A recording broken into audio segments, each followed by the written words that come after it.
اعوذ باللہ من الشیطان الرجیم بسم اللہ الرحمن الرحیم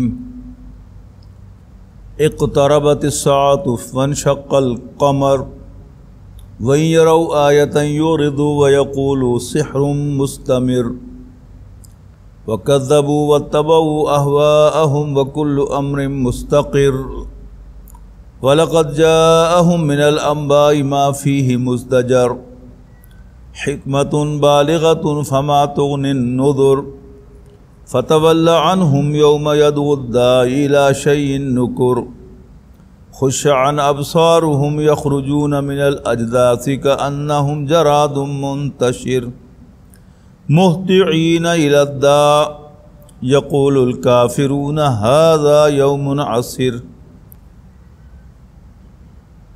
اقتربت الساعة وانشق القمر، قیامت قریب آ چکی اور چاند شک ہو گیا، پھٹ گیا۔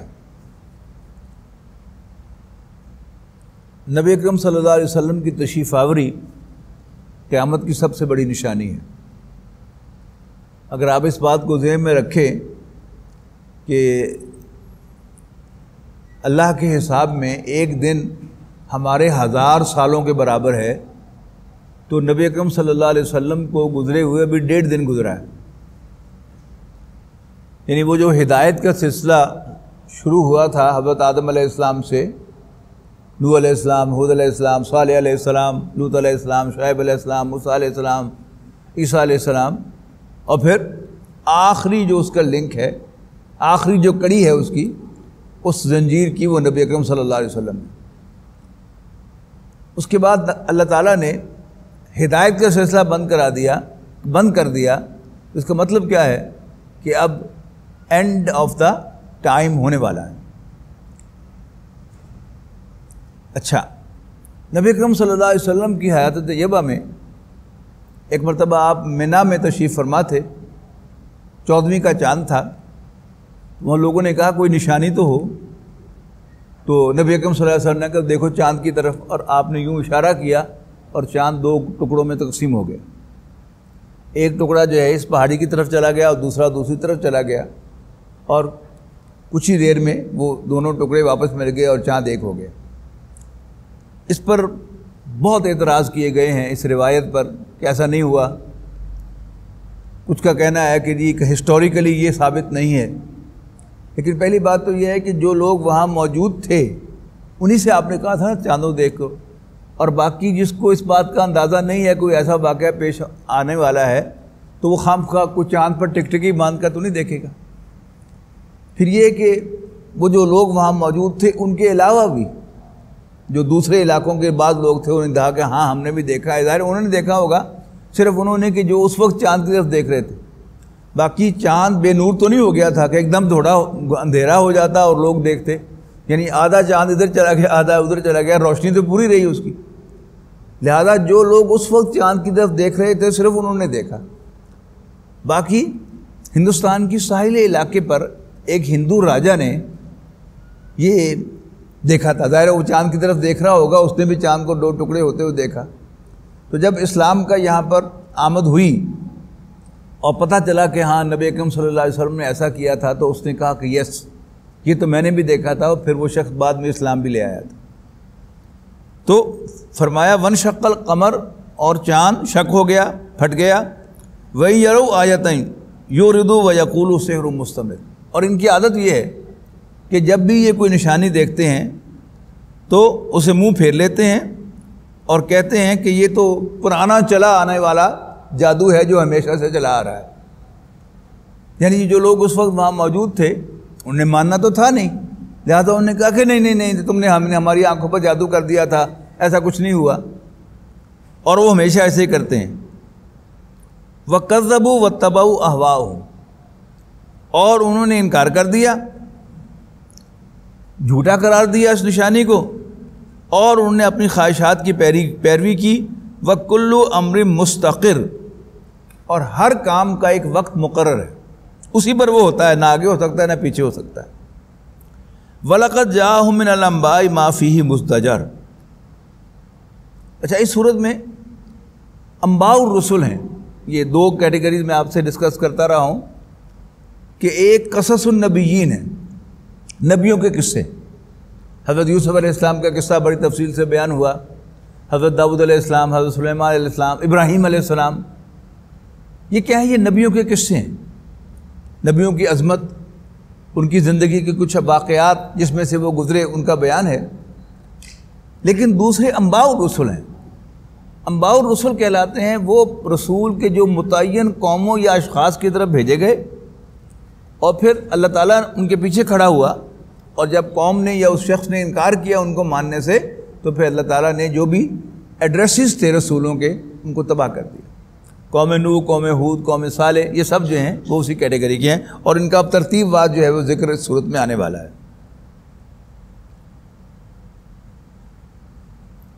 وَلَقَدْ جَاءَهُم مِّنَ الْأَنبَاءِ، ان کے پاس آ چکی ہیں خبریں، مَا فِيهِ مُزْدَجَرٌ، کہ جس میں ان کے لیے ڈانٹ ہے، عبرت ہے.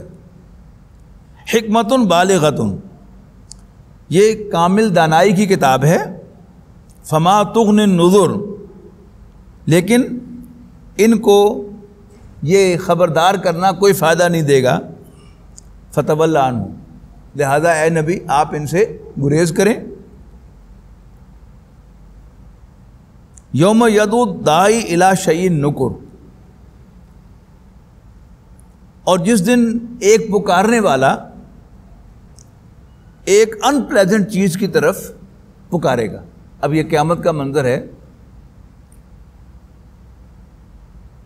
کہ حضرت اسرافیل علیہ السلام ایک بگل منہ کے سامنے رکھے ہوئے کھڑے ہیں تیار، کہ جو ہی اللہ تعالیٰ کی طرف سے اشارہ ہو تو وہ فوراً اس پہ پھونک مار دیں، اور دا مومنٹ وہ اس میں پھونک ماریں گے تو یہ سارا کائنات کا نظام جو ہے یہ تلپٹ ہو جائے گا اور قیامت آ جائے گی. خش عن ابصارہم، یعنی جو ایک آدمی، ایک پکارنے والا ایک ان پلیزنٹ چیز کی طرف پکارے گا، اور یہ سب نظریں جھکائے ہوئے اپنی قبروں سے نکل کر اس کے پیچھے چل پڑیں گے. کأنہم جراد منتشر، جیسے ٹڈیاں ہوتی ہیں پھیلی ہوئی. اب تو جب سے یہ مشینی کٹائی اور تھریشنگ شروع ہوئی ہے، ہمیں وہ ٹڈیوں کے غول نظر نہیں آتے. اگر آپ کو یاد ہو تو پہلے جب مینول کٹائی ہوتی تھی اور مینول گہائی ہوتی تھی، تھریشنگ ہوتی تھی، تو پھر ٹڈیوں کے غول آیا کرتے تھے کہ جو جایا کرتے تھے. اس کی مثال دی ہے کہ قبروں سے ایسے لوگ نکلیں گے، یعنی پریزنٹ، پاسٹ اور فیوچر، کتنے انسان قبروں کے اندر دفن ہوں گے. اب وہ سب کے سب جو ہے قبروں سے نکلیں گے تو وہ کتنا بڑا ایک مجمع ہوگا کہ لوگ جو ہیں وہ ٹڈیوں کی طرح جو ہیں وہ چل رہے ہوں گے اور جا رہے ہوں گے، اور وہ جو پکارنے والا ہے اس کی پکار کی آواز کی طرف جو ہے اس کو فالو کرتے ہوئے جا رہے ہوں گے. مہطعین الی الداعی، اس بلانے والے کی طرف جا رہے ہوں گے. یقول الکافرون ھذا یوم عسر، اور سب کو سمجھ آ جائے گا کہ یہ کیا ہے، اور کافر کہیں گے کہ ہو یہ تو بڑا سخت دن ہے. یعنی ایمان والوں کو تو اندازہ ہو جائے گا کہ ہماری ریوارڈ کا وقت آ گیا، ہمیں پیمنٹ ہونے والی ہے، ہمیں اجر ملنے والا ہے. لیکن کافر سمجھ جائیں گے کہ یہ بڑا سخت دن ہے. کذبت قبلہم قوم نوح، ان سے پہلے قوم نوح نے جھٹلایا. فکذبوا عبدنا، تو انہوں نے ہمارے بندے کو جھوٹا قرار دیا. وقالوا مجنون وازدجر، اور انہوں نے کہا کہ یہ پاگل ہے، اور انہیں ڈانٹا. سخت الفاظ میں انہوں نے نوح کے ساتھ وہ پیش آئے. اب نوح کیونکہ اللہ کے پیغمبر تھے لہذا اللہ تعالیٰ کو بھی پھر ان پر غصہ آیا. فدعا ربہ، تو نوح علیہ السلام نے بھی اپنے رب کو پکارا. کیا پکارا؟ انی مغلوب، کہ میں مغلوب ہو گیا ہوں. I have been overcome, I have been overpowered. فانتصر، پس تو بدلہ لے میری طرف سے ان سے. ففتحنا ابواب السماء بماء منہمر، تو ہم نے آسمان کے دروازے کھول دیے. کس کے ساتھ کھول دیے؟ یعنی بارش کے ساتھ کھول دیے. یعنی بارش جو ہم دیکھتے ہیں نا کہ بارش ہوئی، کہاں سے آ رہی ہے؟ آسمان سے ہی آ رہی ہے نا. یعنی کوئی وہاں پر خزانہ ہے کہ جو جب زیادہ شدید بارشیں ہوتی ہیں تو انسان حیران ہوتا ہے کہ اتنا پانی کہاں سے آ گیا. لیکن بہرحال اللہ تعالیٰ کے پاس وہ وافر پانی ہے، اور جتنا بادل کو اللہ تعالیٰ حکم دیتا ہے کہ اتنا پانی نچوڑ دے اتنا وہ نچوڑ دیتا ہے. جب وہ کہتا ہے بس بس کر دیتا ہے. لیکن اگر اللہ تعالیٰ آسمان کو بادلوں کو حکم دے کہ نچوڑتے چلے جاؤ، پھر وہ نچوڑتے ہی چلے جائیں گے. اور ایسا ہی ہوا قوم نوح کے ساتھ. وَفَجَّرْنَا الْأَرْضَ عُيُونًا، اور زمین نے بھی چشمے جاری کر دیے. یعنی دو طرف سے پانی آیا، زمین سے بھی چشمے جاری ہوئے اور آسمان سے بھی پانی آیا. فَالْتَقَى الْمَاءُ عَلَىٰ أَمْرٍ قَدْ قُدِرَ، اور پانی پہنچ گیا ایک میئر جو اللہ نے مقرر کیا تھا اس تک، کہ پہاڑ بھی ڈوب گئے. وَحَمَلْنَاهُ، اور ہم نے نوح کو اٹھایا عَلَىٰ ذَاتِ أَلْوَاحٍ وَدُسُرٍ، تختوں اور کیلوں کی بنی ہوئی، یعنی کشتی پر سوار کر لیا ہم نے نوح کو. تجری بِأَعْيُنِنَا، جو ہماری نظروں کے سامنے چل رہی تھی، تیر رہی تھی. جزاء لمن کان کفر، اور یہ بدلہ تھا، یعنی سزا تھی کہ جو ان کا انکار کیا گیا. وَلَقَدْ تَرَكْنَاهَا آیَةً، اور ہم نے اس کو عبرت بنا کر چھوڑا. فَهَلْ مِن مُدَّكِرٍ، تو ہے کوئی نصیحت قبول کرنے والا. یہ مدکر جو ہے یہ اصل میں مذکر ہے. جیسے ہمارے ہاں انگلش میں بھی ہے، اردو میں بھی، پنجابی میں بھی ہے کہ ہم جو فریکوینٹ الفاظ استعمال ہونے والے ہیں ہم ان کو اندر جو ہے وہ جو اتار چڑھاؤ ہوتا ہے وہ ختم کر دیتے ہیں. مثلا بھائی جان ہم کیا کہتے ہیں؟ بھائی جان. ابا جی ابائی. Do not don't. Shall not shan't. تو یہ جو ایبریویشنز ہوتی ہیں، اسی طرح عربی میں یہ بات بہت زیادہ ہے. یعنی انگریزی میں اور اردو میں تو اصل بات بھی اپنی جگہ لفظ موجود رہتا ہے اور دوسرا بھی موجود رہتا ہے جو ڈائریکٹ کیا جاتا ہے.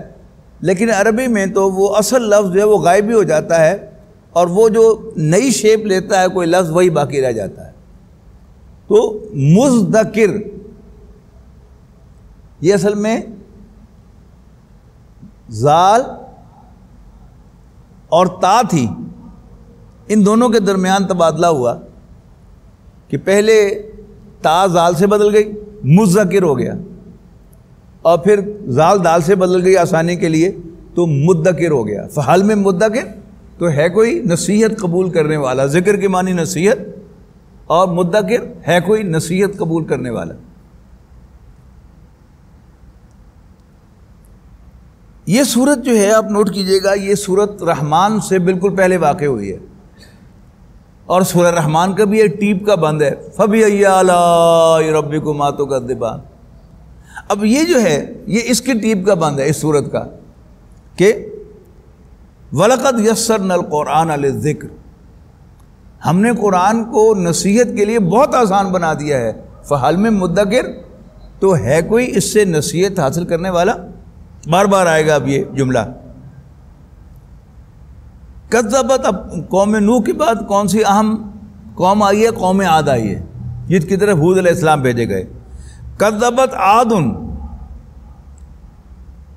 جھٹلایا قوم نے عاد نے بھی.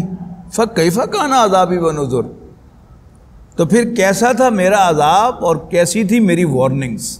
نذر وارننگز کے معنوں میں، نذیر کہتے ہیں نا وارن کرنے والے کو، خبردار کرنے والے کو. انا ارسلنا علیہم ریحا صرصرا، ہم نے ان کی طرف تیز ہوا بھیجی، یعنی 7-8 دن تک مسلسل آندھی رہی۔ ہمارے ہاں عام طور پر آندھی آتی ہے کتنی دیر کے لیے؟ زیادہ سے زیادہ آدھا گھنٹہ، لیکن آدھے گھنٹے میں ہی نہر پر درجنوں درخت گرے پڑے ہوتے ہیں، اور شہر کے کئی بل بورڈ جو ہیں وہ زمین بوس ہوئے ہوتے ہیں۔ اچھا، اب اگر وہی آندھی زیادہ تیز رفتار کے ساتھ 7-8 دن تک چلتی رہے، مسلسل دن رات، تو کیا ہوگا؟ اس کا نقشہ کھینچا جا رہا ہے۔ اِنَّا أَرْسَلْنَا عَلَيْهِمْ رِيحًا صَرْصَرًا، ہم نے ان کی طرف سخت منحوس ہوا بھیجی، فی یوم مستمر، کہ ہم نے ان پر سخت منحوس دن میں ایک آندھی بھیجی، ایک ہوا بھیجی، تنزع الناس، جو لوگوں کو اٹھاڑ پھینک رہی تھی، کیسے؟ کأنہم اعجاز نخل منقعر، جیسے وہ کھجور کے خشک کٹے ہوئے تنے ہوں۔ یعنی ایک کھجور کا درخت جب زمین میں گڑا ہوا ہوتا ہے، اگا ہوا ہوتا ہے، اس کی جڑیں بہت ڈیپ ہوتی ہیں، اس لیے آپ دیکھتے ہیں کہ 1,500 سال، یعنی کہا جاتا ہے نا کہ محمد بن قاسم جو تھے وہ آئے تھے سکر تک، اور ان کی فوج کے کچھ سپاہی جو ہے یہ ملتان تک بھی آئے تھے، تو یہ ملتان تک جو کھجوروں کے درخت ہیں، شورکوٹ، ملتان، یہ سارے جو ہیں وہ انہی کے ہیں۔ اچھا، اب اس کا مطلب کیا ہے کہ کوئی تقریباً 1300-1400 سال سے وہ درخت کھڑے ہیں اور ابھی تک کھڑے ہیں۔ تو ایک تو کھجور کے درخت کی ویسے ہی لائف زیادہ ہوتی ہے، لیکن اگر وہی کھجور کا درخت کاٹ دیا جائے تو وہ کیا ہوگا؟ پھر اس کو آپ یعنی ادھر سے ادھر یوں کر کے ہوا لگائیں گے، دھکا دیں گے، ادھر چلا جائے گا، ادھر سے ادھر چلا جائے گا، یعنی اس کی جو مضبوطی ہے وہ برقرار نہیں رہے گی۔ تو وہ ایسے تھے کأنہم اعجاز نخل منقعر، کہ جیسے اکھیڑے ڈالتی تھی وہ اکھڑی ہوئی کھجوروں کے تنوں کو۔ فکیف کان عذابی ونذر، تو پھر کیسا تھا میرا عذاب اور میری وارننگز۔ وَلَقَدْ يَسَّرْنَا الْقُرْآنَ لِلذِّكْرِ، اور ہم نے قرآن مجید کو نصیحت کے لیے بہت آسان بنا دیا ہے۔ فَهَلْ مِن مُدَّكِرٍ، تو ہے کوئی اس سے نصیحت حاصل کرنے والا؟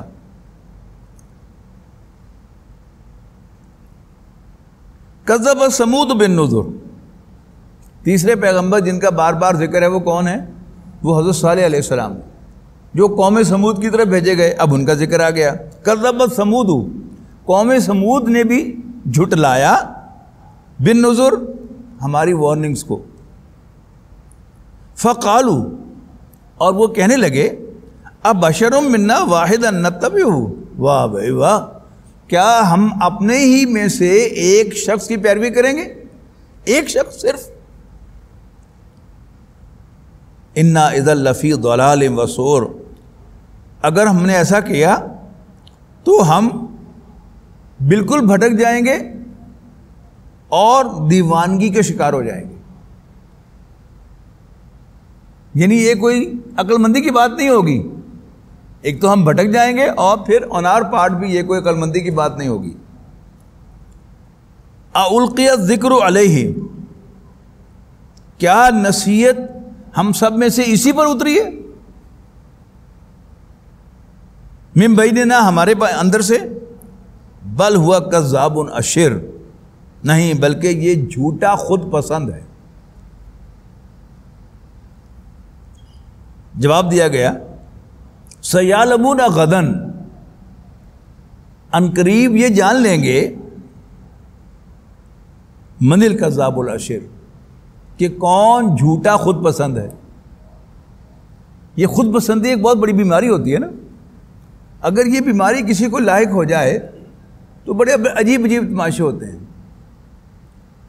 خود پسندی کا مطلب کیا ہے؟ وہ اپنے آپ کو سب سے بڑا سمجھتا ہے اور باقی سب کو بھیڑ بکریاں سمجھتا ہے، اپنے سامنے کیڑے مکوڑے سمجھتا ہے۔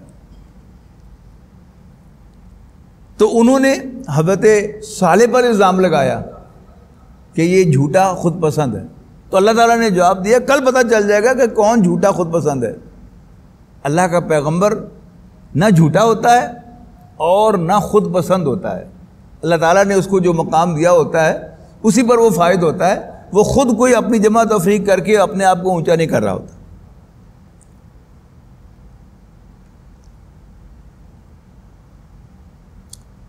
سیعلمون غداً من الکذاب الاشر انا مرسل الناقۃ فتنۃ لہم، ہم ان کی آزمائش کے لیے اونٹنی بھیجنے والے ہیں۔ یہ کیا تھا کہ حضرت صالح کو نہ انہوں نے ماننا تھا نہ مانا، لیکن جب باتوں میں کارنر ہوئے تو انہوں نے کہا کوئی معجزہ دکھاؤ۔ اس کا آغاز بھی دیکھیں نا کہ حضور صلی اللہ علیہ وسلم سے بھی معجزے کا تقاضا کیا، نشانی دکھاؤ، تو آپ نے فوری ان لوگوں کو منا کے اندر وہ دکھا دی۔ اب انہوں نے کیا کیا؟ ایزیومنگ کہ ہم اس سے ایسا تقاضا کرتے ہیں جو یہ نہ پورا کر سکے اور نہ ہم پر حجت قائم ہو کے اس نے انتشا دیا نشانی۔ انہوں نے کہا کہ بھئی دیکھو بھائی، وہ سامنے ہے نا پہاڑ، اس پہاڑ میں سے ایک اونٹنی برآمد کر کے دکھاؤ، اور وہ اونٹنی باہر آتے ہی کہ بچے کو جنم دے دے۔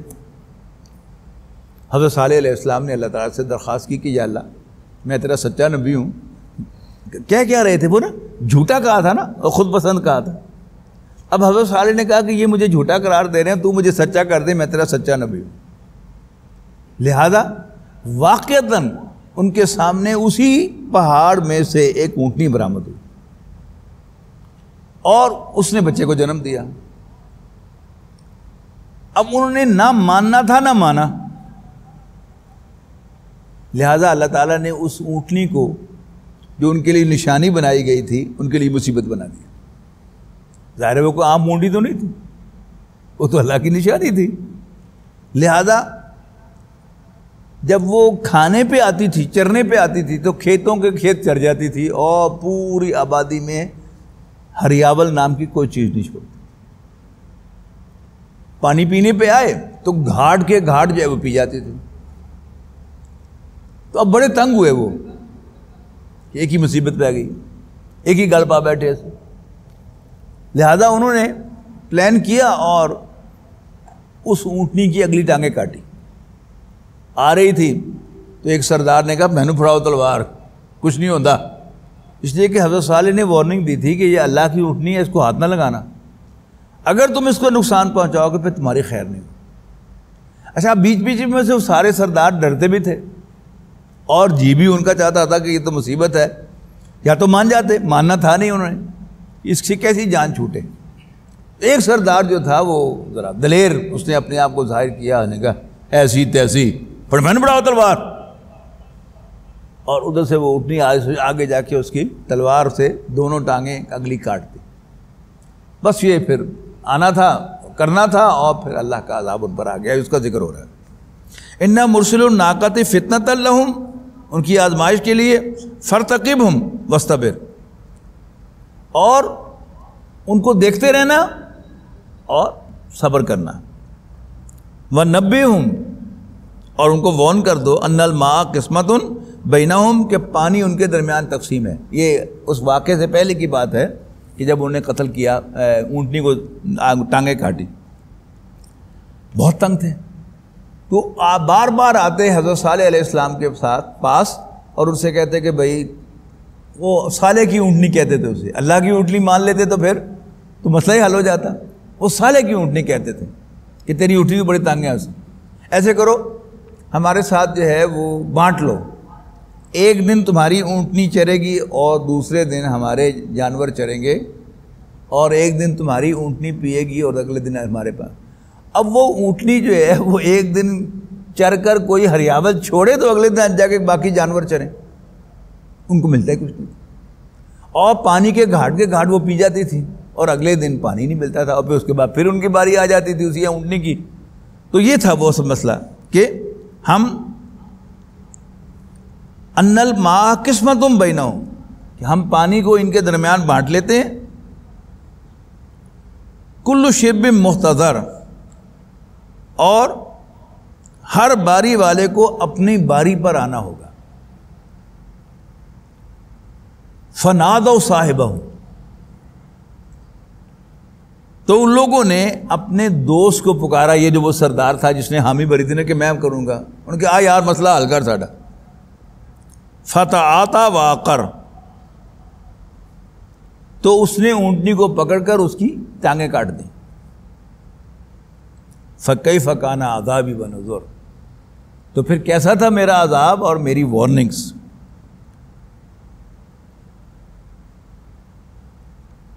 انا ارسلنا علیہم صیحۃ واحدۃ، تو ہم نے ان پر ایک ہی آواز بھیجی۔ اب وہ آواز کیا ہے، اس کی مختلف تشریح کی گئی ہیں۔ آواز سے بھی موت واقع ہو سکتی ہے، جس کی مثال جو ہے یہ مسجد کا ایمپلیفائر ہوتا ہے نا کئی دفعہ کہ اگر میں اس کو اس ڈائریکشن میں کروں تو یہ آواز آنی شروع ہو گئی۔ تو مسجد میں کئی دفعہ جب امام سجدے میں جاتا ہے تو یہ جا کے نیچے جو ہے وہ بلاک ہو جاتا ہے، اور پھر اس سے وہ سیٹی کی آواز آنی شروع ہوتی ہے۔ سجدہ کتنے سیکنڈ کا ہوتا ہے؟ زیادہ سے زیادہ 3-4 سیکنڈ کا ہوتا ہے، لیکن وہ 3-4 سیکنڈ جو ہیں وہ بھی ہمارے لیے قیامت بن جاتے ہیں۔ اور اگر وہ آواز جو ہے وہ گھنٹوں پر چلی جائے تو پھر کوئی آدمی زندہ رہے گا؟ ایک تو اس کا بھی امکان موجود ہے کہ کوئی تیز آواز مسلسل آئے تو وہ ان کی جان لے لیں، اور دوسرا کچھ جدید مترجمین نے اس کا زوردار آواز بھی دھماکہ بھی ترجمہ کیا ہے، اور اس کا تو ہم دیکھتے ہی رہتے ہیں کہ جب کوئی بم دھماکہ ہوتا ہے تو پھر آنے واحد میں ایک زوردار آواز آتی ہے اور وہاں درجنوں لاشیں جو ہے وہ پڑی ہوئی ہوتی ہیں۔ باٹم لائن کیا ہے؟ ہمیں صرف یہ سمجھنا ہے کہ اللہ تعالیٰ کچھ بھی کر سکتا ہے۔ باقی یہ تحقیق والوں کا کام ہے، پی ایچ ڈی کرنے والوں کا کام ہے کہ وہ کریں، فیصلہ وہ بھی نہیں کر سکیں گے۔ صرف وہ ڈگری لیں گے اس بات پر کہ انہیں دنیا جہان کا لٹریچر جو ہے وہ کھنگال لیا اور ساری آراء کو اکٹھا کیا، اور پھر اس کے بعد انہوں نے کوئی رائے جو ہے وہ قائم کی۔ اور یہ ساری جو ریسرچ ہوتی ہیں یہ بیکار چیزیں ہوتی ہیں، ان کا ہدایت کے ساتھ کوئی تعلق نہیں ہوتا۔ جو اس کا ٹیکسٹ ہے قرآن مجید کا، تھوڑی سی تشریح کے بعد وہ سمجھ میں آ جاتا ہے، اور اس سے وہ ہدایت، نصیحت اور گائیڈنس مل جاتی ہے۔ انا ارسلنا علیہم صیحۃ واحدۃ فکانوا کحشیم المحتضر، اور وہ باڑ والے کی سوکھی ہوئی باڑ کی طرح ہو گئے۔ یعنی باڑ جو ہے یہ آپ کو پتا نا یہ سیزن کی ہوتی ہے، خاص طور پر ویسٹ میں آپ نے دیکھا ہوگا نا کہ یہ جو باڑیں جو ہیں وہ درختوں پر چڑھی ہوتی ہیں اور دیواروں پر چڑھی ہوتی ہیں، وہ باقاعدہ سوکھ کر مٹی ہو جاتی ہے۔ اس کی مثال دی ہے یہاں پر کہ وہ ایسے ہو گئے جیسے باڑ والے کی سوکھی ہوئی باڑ۔ یعنی ہمارے ہاں تو آف سیزن میں کیا ہوتا ہے کہ پتے جھڑ جاتے ہیں اور ٹہنیاں رہ جاتی ہیں، اور پھر جب دوبارہ موسم آتا ہے تو وہی ٹہنیاں دوبارہ ہری ہو جاتی ہیں۔ لیکن وہ جو باڑ ہوتی ہے جو ویسٹ میں عام دیکھنے کو ملتی ہے، اب جن لوگوں نے آپ میں سے سفر کیا ہے امریکہ کا، یورپ کا، تو وہاں آپ کو یہ باڑ ملتی ہے باقاعدہ کہ جو مٹی بن جاتی ہے۔ یہ اسی کی مثال یہاں پر دی ہے کہ وہ ایسے ہو گئے جیسے وہ باڑ والے کی باڑ مٹی بن جاتی ہے۔ وَلَقَدْ يَسَّرْنَا الْقُرْآنَ لِلذِّكْرِ، اور ہم نے قرآن کو نصیحت حاصل کرنے والوں کے لیے بہت آسان بنا دیا ہے۔ فَهَلْ مِن مُدَّكِرٍ، ہے کوئی نصیحت حاصل کرنے والا؟ كَذَّبَتْ قَوْمُ لُوطٍ بِالنُّذُرِ، قوم لوط نے بھی خبردار کرنے والوں کو جھوٹا قرار دیا۔ اِنَّا أَرْسَلْنَا عَلَيْهِمْ حَاصِبًا إِلَّا آلَ لوط، اور ہم نے ان کو ان پر کنکر بھری ہوا چلائی مگر لوط کے گھر والوں کو بچا لیا۔ نجیناہم بسحر، اور ہم رات کے آخری حصے میں یعنی سحری کے وقت ان کو بچا لیں گے۔ نعمتم من عندنا،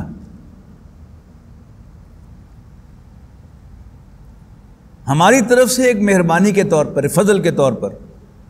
کذالک نجزی من شکر، یوں ہم بدلہ دیا کرتے ہیں شکر ادا کرنے والے کو۔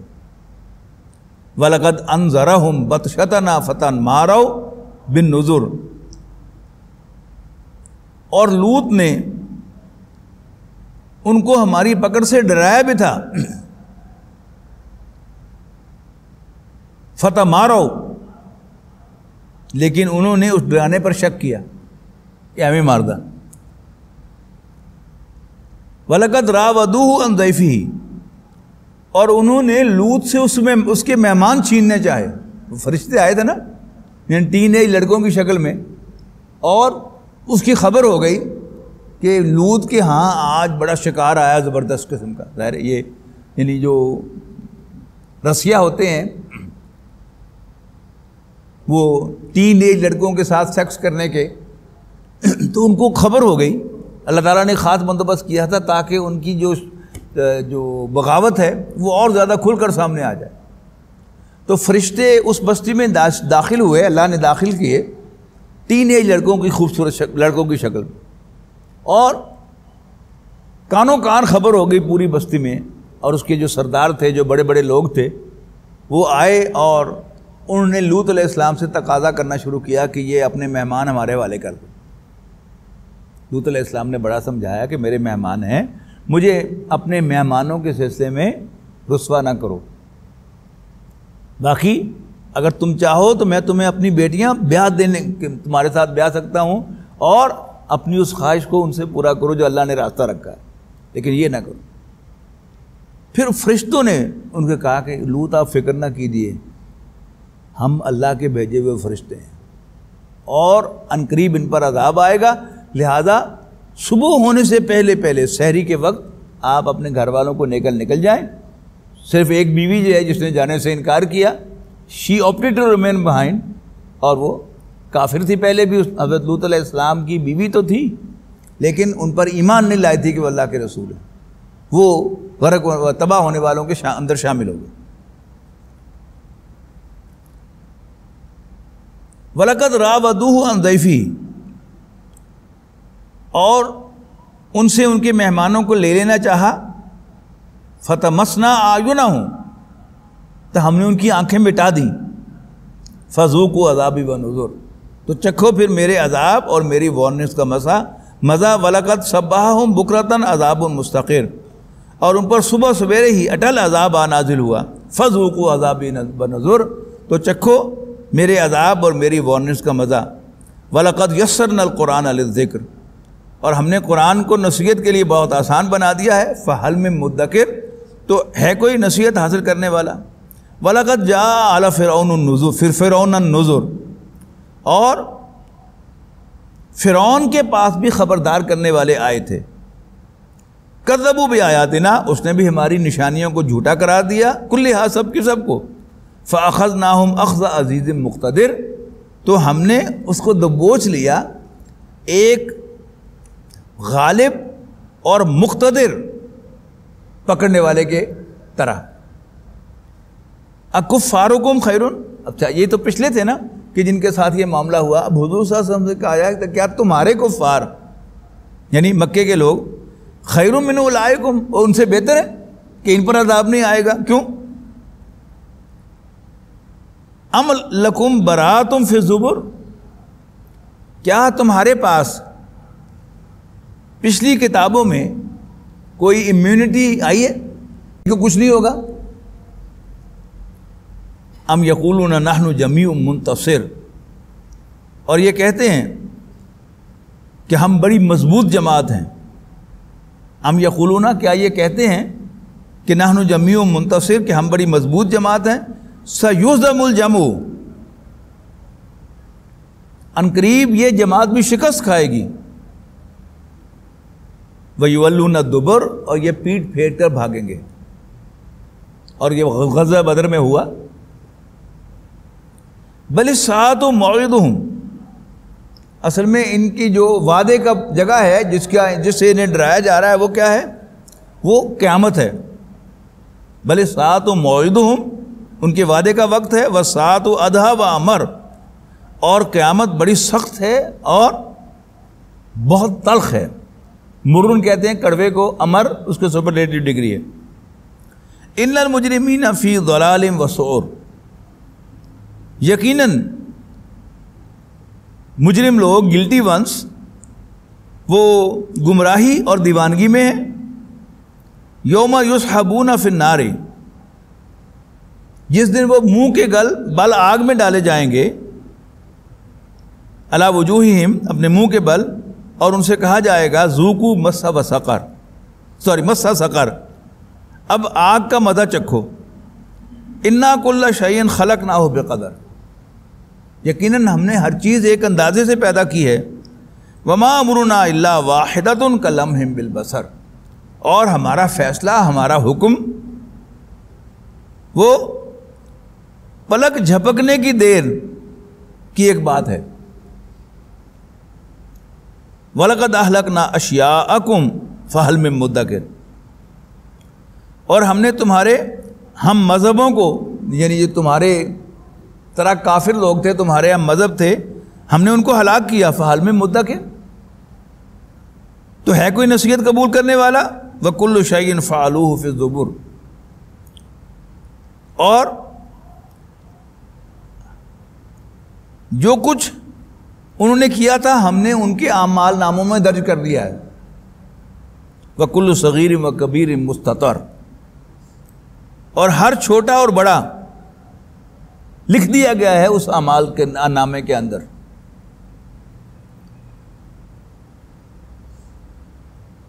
وہ جو سورۃ زلزال کے آخر میں کہا گیا نا کہ جس نے ذرا برابر کوئی نیکی کی ہوگی وہ بھی اپنے سامنے پائے گا، اور جس نے ذرا برابر کوئی برائی کی ہوگی وہ بھی اپنے سامنے پائے گا۔ ان المتقین فی جنات و نہر، اس کے مقابلے میں یقیناً اللہ سے ڈرنے والے باغوں اور نہروں میں ہوں گے۔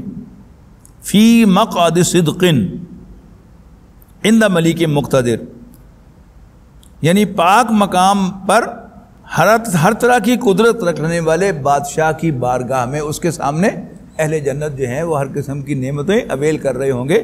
بارک اللہ لی و لکم فی القرآن العظیم ونفعنی و ایاکم بالآیات و ذکر الحکیم۔